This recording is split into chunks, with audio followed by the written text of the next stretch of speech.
mang pangit ng sitwasyon mo, ano mang pangit ng kinalalagyan mo, ano mang pangit ng buhay mo, araw-arawin mo ang empowered consumerism, sigurado ako, gaganda ang buhay nyo! Isa po akong abogado by profession, matagal na po akong abogado, 26 years in the practice of law. Hindi ako yung basta-basta abogado, mabuti nagkakaliwanagan. Ang kwento ko sa empowered consumerism ay hindi yung mahirap, tapos yumaman. No, no, no, no, no, no, no, no, no! Ang kwento ko sa empowered consumerism, yung malaki na ang kinikita, nagdadagdag pa ng malaking kita! Ang kwento ko sa empowered consumerism ay ano? Yung isang abogado nakakita ng isang platform, ang empowered consumerism, para makatulong sa mga mahihirap. Tama! Kasi ang abogado, nakakatulong ito sa mahihirap sa paanong paraan. Nililibre namin yung kaso. Mahirap, relax, kalma! Wala sa timing, tinamaan na magaling. Ang abogado, nakakatulong sa mahihirap sa paanong paraan. Nililibre namin yung kaso. Mahirap ka, ililibre ko yung kaso mo. Pero matapos ang kaso mo, 3 taon, 5 taon, sigurado ako, mahirap ka pa rin. Samantalang sa empowered consumerism, mahirap ka, tuturuan ka namin, pwedeng mabago ang buhay ng pamilya mo! Ah! First 3 years ko po, corporate lawyer po ako sa Makati.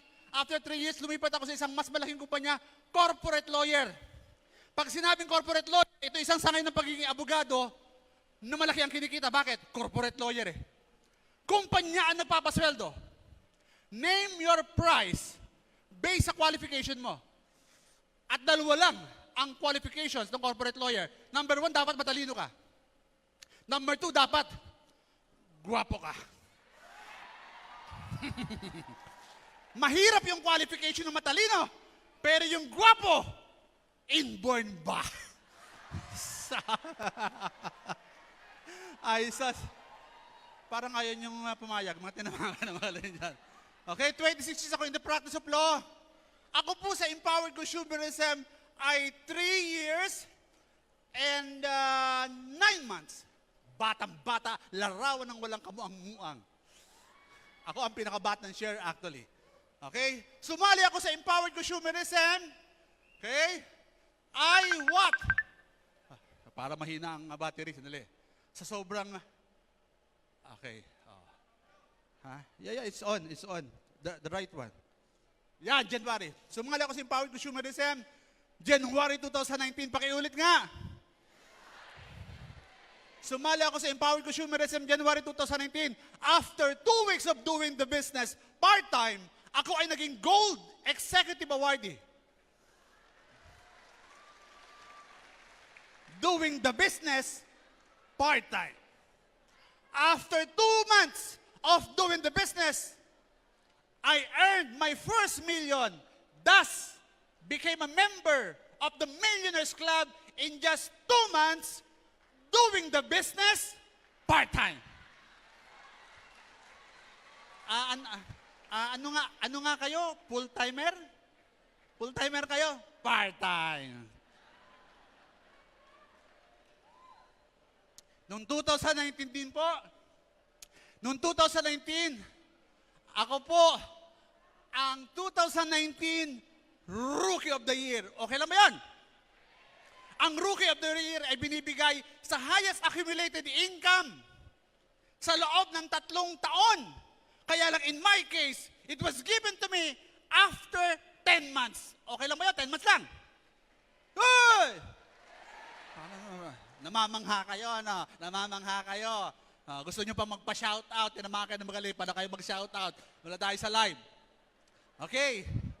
Okay. Ayan. Ayan. Nadidelay ba? Nadidelay? Ayan. Nakita naman itsura niyan. Rookie of the Year. Ako po ang what?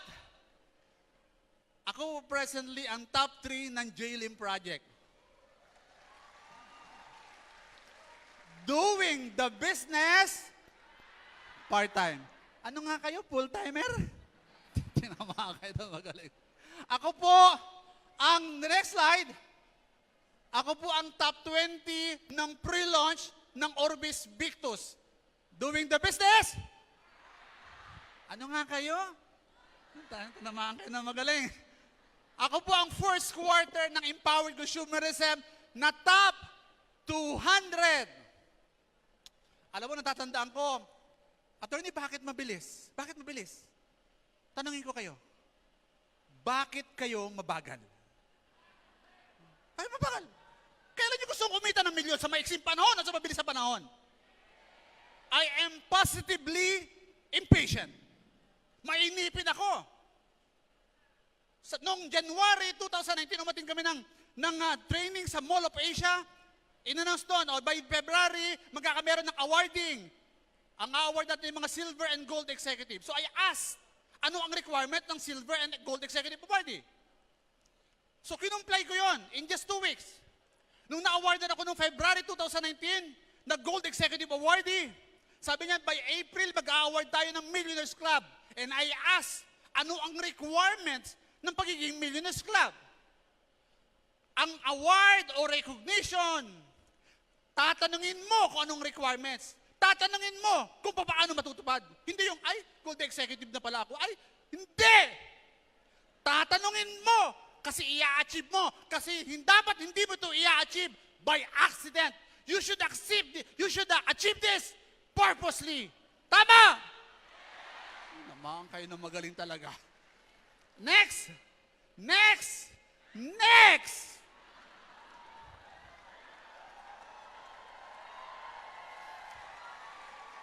After 6 months of doing the business, nakabili ako ng Ford Raptor. Doing the business, part-time. First year. On my second year sa Empowered Consumerism, nakabili po ako ng 3,000 square meters sa tip of the island. Overlooking. Imagine mo to, kaliwa dagat, kanan dagat, harap dagat. Sa likod, pag yung sunrise, sa harap, sunset. 3,000 square meters during pandemic. Ang bala ko po dyan ay talagang galingan na sa pag-click. Ayan. Kalahati ang plano, gagawing Malabali, Indonesia. Kalahati, 1,005 square meter, Malaiya, Santorini, Greece. Okay lang ba yun? Okay lang ba yun? That's on my second year. First year, Ford Raptor. Second year, 3,000 square meters during pandemic. And on my third year, kasi 3 years and 9 months lang ako, ayan po, nakabili nga po ako ng clicker. Nakabili na po ako ng Mercedes-Benz. Pakiulit nga. Hindi siya Mercedes. Mercedes. Sosyal, tinamaan ka ng mga galing. Mercedes-Benz. Walang susi. Bubulungan mo lang ng bukas, bubukas. Pag kayo ba binulungan ko ng bukas, bubukas ba kayo? Relax. Bukas. Pag medyo inaantok ka, may lumalabas sa tasa ng kape. Lumalabas. Iba. Tama. Alam mo, nung bata pa ako, nagbabalik sa alaala ko, ang alam ko, ang nagdadrive lang ng Mercedes-Benz ay matatanda na mayayaman. Mali pala ako. Ang nagdadrive pala ng Mercedes-Benz ay mga bata at guwapong tulad ko. Hindi ko pinangarap ang Mercedes-Benz. Hindi ko pinangarap. Pero sa Empowered Consumerism, kahit hindi mo na pangarap, pwedeng matupad! Parang ang lakas lang ganun ko, tapos yes. Diyos ko, mahina ang mga power, alam mo na! Maliwanag, uulitin ko, pwedeng matupad! Yo, nadali mo, tinama ka lang magaling. Okay, anong ginawa ko? Bakit ko na-achieve?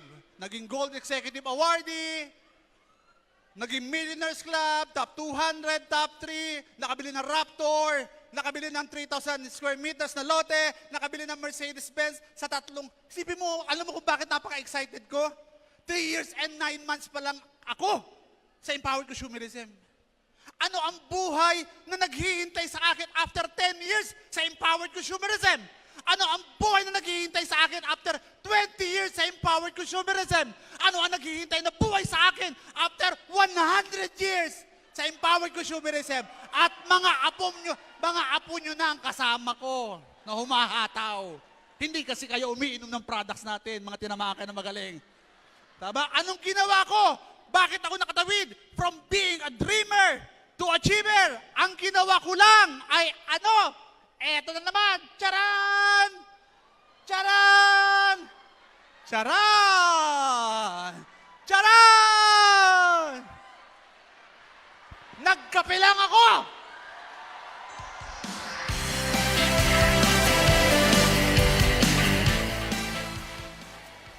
Ikaw ba mahilig magkape?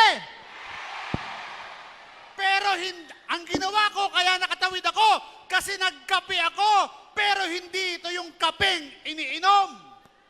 Ano ang ginawa ko? Number 1, K&A. Charan! Kinikilig at ginagawa ko ang easy araw-araw. Pakiulit nga! Solvent kami, Sir Jude.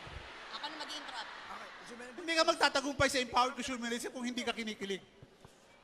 At kinikilig lang yung mga tao pag mahal nila yung ginagawa nila. Tanong, mahal mo ba ang empowered consumerism? O baka naman crush mo lang. Baka lang nakakita ka ng tseke, wow, ang laki ng tseke. Nakakita ka lang ng kotse, wow, ang ganda ng kotse. Baka nakakita ka ng magandang bahay, wow, ang ganda ng bahay. Crush lang yan. Kasi pag crush mo lang ang empowered consumerism, pag nahirapan ka, titigil ka. Pag ikaw ay na-reject, titigil ka. Iba, pag mahal mo ang empowered consumerism. Kasi pag mahal mo, magtsatsaga ka.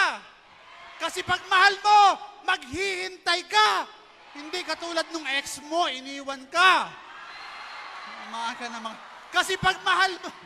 Basta mga ex, mga tinamaan kayo na magaling. Dapat ginagawa mo araw-araw. Dapat kinikilig ka araw-araw. Dapat hindi ka, pag nabe-burn out ka, hindi mo mahal ang empowered consumerism. Pag naiinip ka, hindi mo mahal ang empowered consumerism. Dapat mahal mo at kinikilig ka araw-araw. Pero sa pagkakataong ito, ayaw kong palampasin na i-acknowledge yung tao na mahal ko at kinikilig ako araw-araw. Ano yung mga ginagawa niyo? Ang aking lovely wife. Pakitayo nga, lovely wife. Yan. Bihira niyo po makikita sa pagkakataon niyan. Yan po yung asawa ko. Yan po ay isang regional trial court judge. Judge! Abogado! Malaki ang kinikita. Hinahataw ang empowered consumerism. Bakit ikaw hindi? Anong meron sa'yo? Tama! Nandito ako nakatayo sa inyong harapan para sabihin sa mga guests namin, ano? Legit at legal ang empowered consumerism. Nandito ako nakatayo para sa mga bagong distributor, para maging inspirasyon mo. Nakatayo ako sa harapan para sa mga lumang distributor at sabihin, wala ka. Nandito ako sa harapan para sa lumang distributor para ma-challenge ka na ako isang abogado, pising tao, pero ginagawa ang negosyo na empowered consumerism. Ayan yung asawa ko, isang regional trial court judge. Alam mo, sa totoo lang, barkada ko yan nung College of Law. Barkada ko, asara, alam niyo yung barkado, asaran. Tama, alaskahan. One time, gusto niyo malaman ng konting kwento?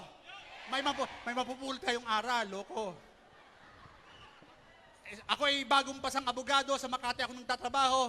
Nag-apply siya sa trabaho sa Makati. Dumaan siya sa amin, kasi barkada ko nga eh. Nagkataon na may bakante sa amin. So nag-apply din. Tama, nag-apply din, natanggap. So magka-opisina kami, barkada kami. Magka-opisina, alam niyo po, nung College of Law. Sa kanya pa ako umutang ng pandate. Wala akong pera eh. Pero sa kanya ako umutang ng pandate. Tama. Pero nagagandahan na ako sa kanya. Pero alam ko hindi niya ako sasagutin kasi bakit? Pangit ako! Ngayon na lang medyo nagka-itsura ng konti. Lahat naman ng tao may itsura, yung iba pangit nga lang eh. Tama?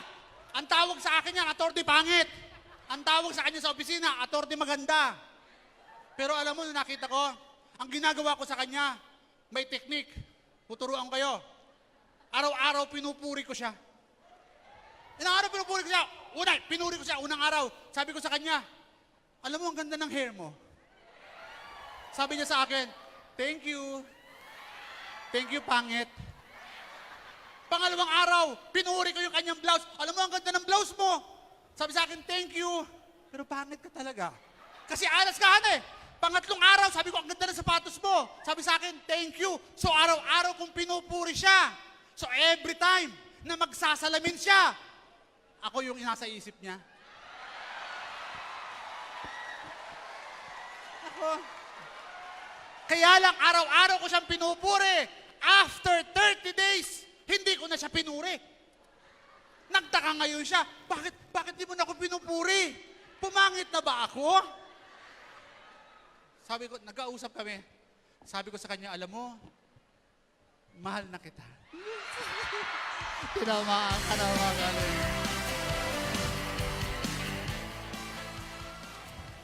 Nagka-developan at naging kami. Kaya pag kami namamasyal sa mall, proud na proud si Pangit. Siya naman, sweet na sweet. Ano ang lesson? Inaraw-araw lang nung Pangit yung maganda. Ano ang punto ko? Ano mang pangit ng sitwasyon mo? Ano mang pangit ng kinalalagyan mo? Ano mang pangit ng buhay mo? Araw-arawin mo ang empowered consumerism. Sigurado ako, gaganda ang buhay nyo!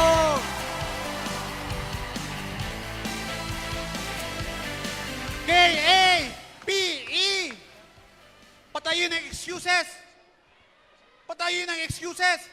Abogado lang ang kumikita sa dahilan. Mas maganda ang dahilan namin, mas malaki ang bayad. Pero bawal magdahilan ang negosyante. Maraming tao, maraming negosyante hindi kumikita. Alam niyo kung bakit? Ang daming dahilan.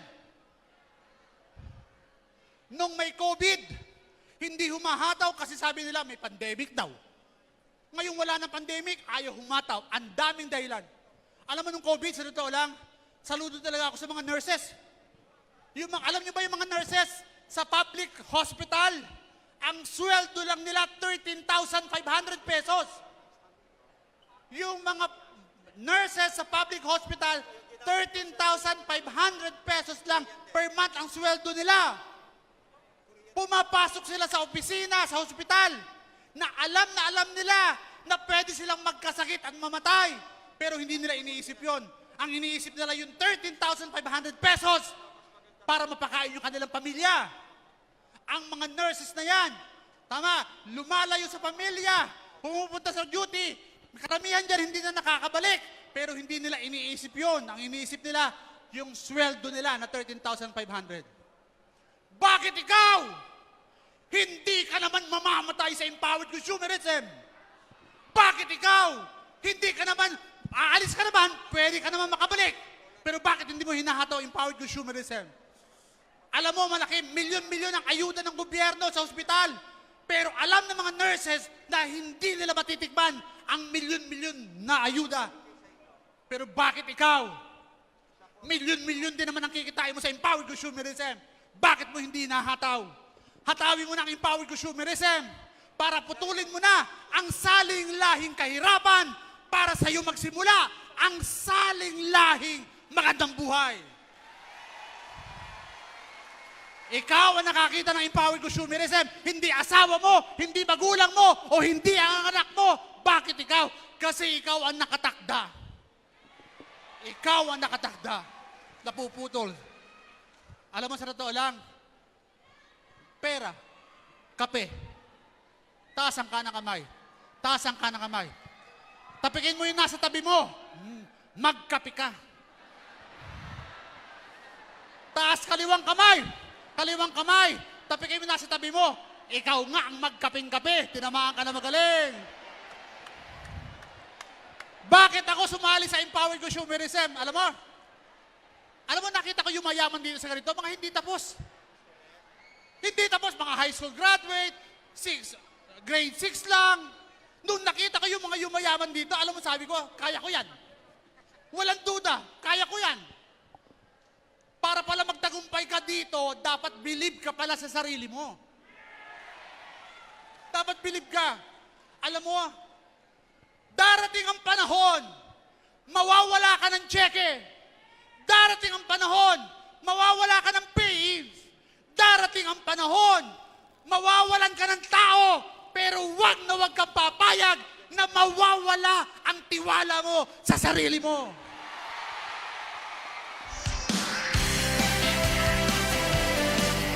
Tanong!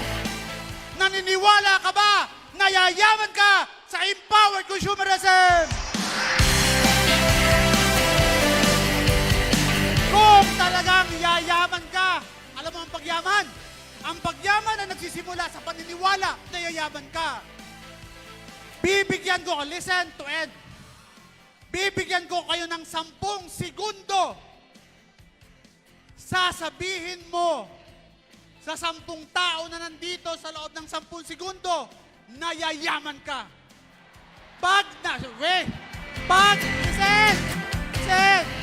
Listen, hoy!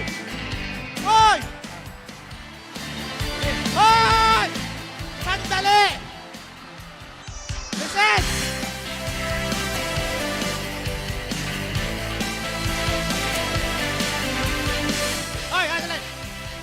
Sandali! Hindi counted! Sandali! Hintayin yung go signal ko! Sandali ka! Hindi yung ganito yung yayaman ka para ka nanunulak lang, tinabahan ka na magaling. Yung nasa sasaman, yaman. Hindi ka daw, listen! Tititigan mo, listen!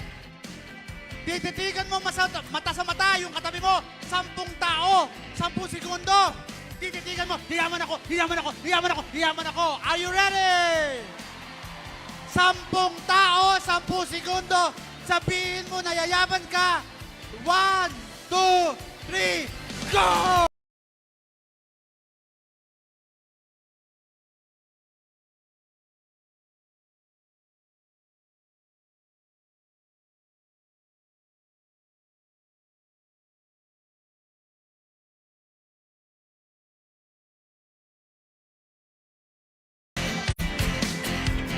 Sinong nakasampu? Taas ang kamay! Lahat yayaman!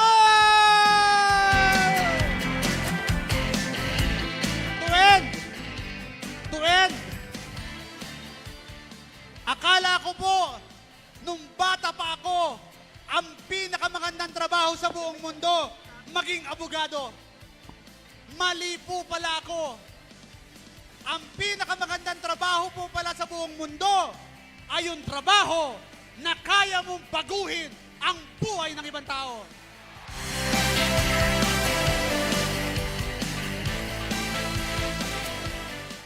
Ako, si Attorney Drew Magturo, ipinagmamalaki ko na magkakasama tayo sa pinakamagandang trabaho. Yun ay ang trabaho na kayang baguhin ang buhay ng ibang tao. Thank you and good morning! Milyon palakpak para kay Attorney Drew Magturo! Pamalo ng gustong yumaman! Again, milyon palakpak para kay Attorney Drew Magturo! Pamalo ng mataas ang gustong yumaman! Yes, at ang gusto yumaman, tumayo!